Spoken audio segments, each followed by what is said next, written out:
our membership, our development within the body of Christ, okay? And our love for the church, it's a spiritual maturity. And we mature as a church, but we mature as individuals too. And sometimes they are in alignment. Sometimes one is behind or in front of the other. But I think that for me, I mean, everything from a sacramental perspective has been, our sacraments lead us to being a full member of the church.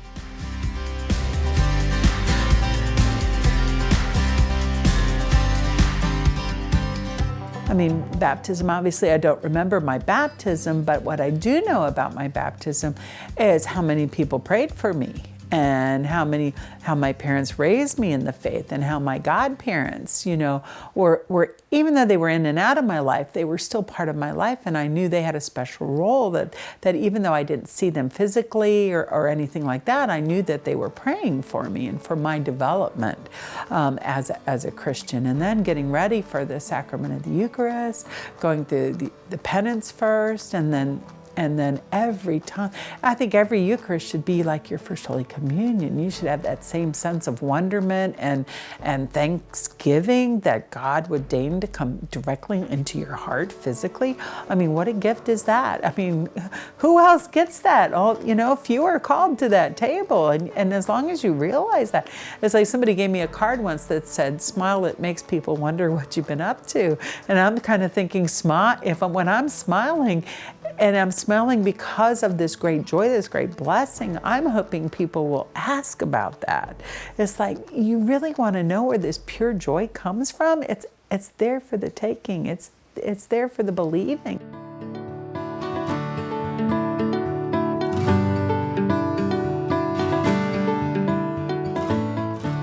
That was the Eucharist. And then I took confirmation very, very seriously. And the dear Lord had lined things up, so I was pretty much in a confirmation class by myself.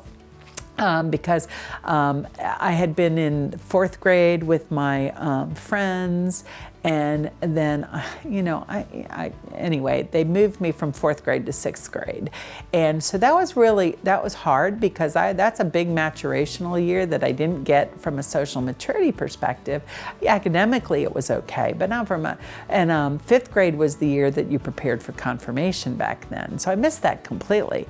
So I was able to, I think I was in the end of my 6th grade year, I was able to prepare in a separate class for my confirmation, and that was phenomenal, because when you get a little one-on-one and you're not afraid to ask questions, and you can ask the priest, what does it really mean to be a soldier of God? Now I'm an adult in the church, I'm fully mature in the church, what does that mean? What are my responsibilities, what's my role? So that whole sacramental life leading to my spiritual adulthood was so blessed and so beautiful. And now, then you go through, you're called to other sacraments, whether it's ordination, profession, marriage, and those kind of things, but you just keep learning in the Spirit, and He points the way, and you learn that joy, and it's okay to want more of that joy, and you learn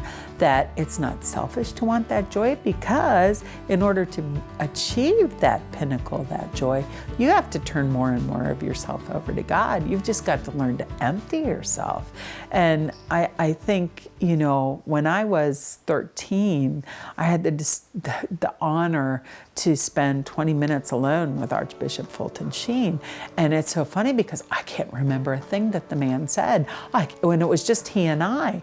And all I can remember is this beautiful glow and this aura. And when this man took my hand and held my hand in his, and he looked into my eyes, I knew this person stood in the presence of Christ almost 24 hours a day. You just knew. And that made such an impression on me that you can And I knew how much he sacrificed. I mean, I read his life when I was in high school, and I knew how hard his life was. Everybody thinks it was so glamorous and yada yada, but I know how lonely he was, how priests turned their backs on him, how people turned their back on him, being the voice for the truth in a very hard time in the 60s and 50s, after we'd been mortally wounded by World War I and World War II, and we hadn't recovered from any of that. Then we had this crazy pendulum swing into the 60s, which was a free-for-all.